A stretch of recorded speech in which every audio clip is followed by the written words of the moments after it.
എല്ലാവർക്കും നമസ്കാരം. മറ്റൊരു വീഡിയോയിലേക്ക് സ്വാഗതം.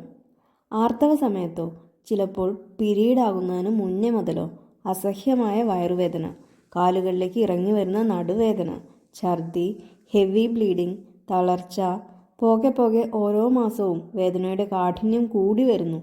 ഇങ്ങനെയുള്ള ലക്ഷണങ്ങളുമായി ഒരുപാട് പേര് ഇപ്പോൾ വരാറുണ്ട്.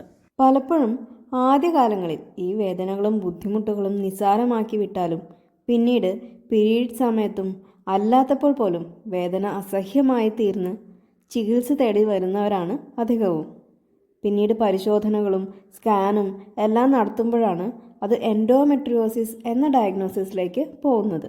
ഇന്ന് ഈ രോഗാവസ്ഥ ബാധിക്കുന്നവരുടെ എണ്ണം കൂടി വരുന്നതായിട്ട് കാണുന്നുണ്ട്.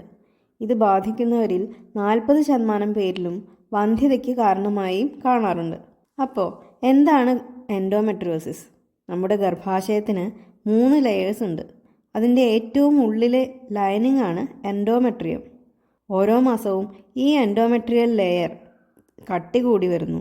ഗർഭധാരണം നടന്നിട്ടില്ലെങ്കിൽ ആർത്തവ സമയത്ത് ഈ ലൈനിങ് പൊട്ടി ഷ്രെഡ് ചെയ്ത് ബ്ലീഡിംഗ് ആയിട്ട് പുറത്തേക്ക് വരുന്നു. എന്നാൽ ഈ എൻഡോമെട്രിയൽ ടിഷ്യൂസ് അതിൻ്റെ യഥാസ്ഥാനത്ത് നിന്ന് മാറി യൂട്രസിന് പുറത്ത് വളരുന്ന അവസ്ഥയാണ് എൻഡോമെട്രിയോസിസ്.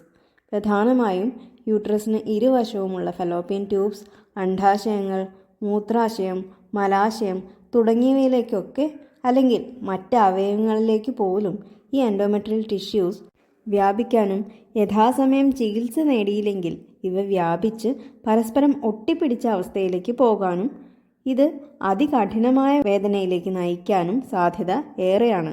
തീർച്ചയായും ആയുർവേദത്തിൽ എൻഡോമെട്രിയോസിസിന് ഫലപ്രദമായ ചികിത്സയുണ്ട്.